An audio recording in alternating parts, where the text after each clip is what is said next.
Centrifugal compressor. Let us see the 3D model of centrifugal compressor. The parts of centrifugal compressor are discharge section, volute casing, inlet section.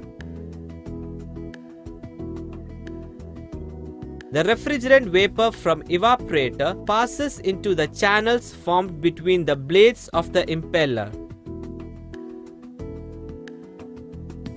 As the impeller revolves, the refrigerant vapor is thrown into the diffuser due to centrifugal force. In the diffuser, pressure is increased due to decrease in kinetic energy. The centrifugal compressors operate more efficiently with the refrigerant of high molecular weight and high volume displacement.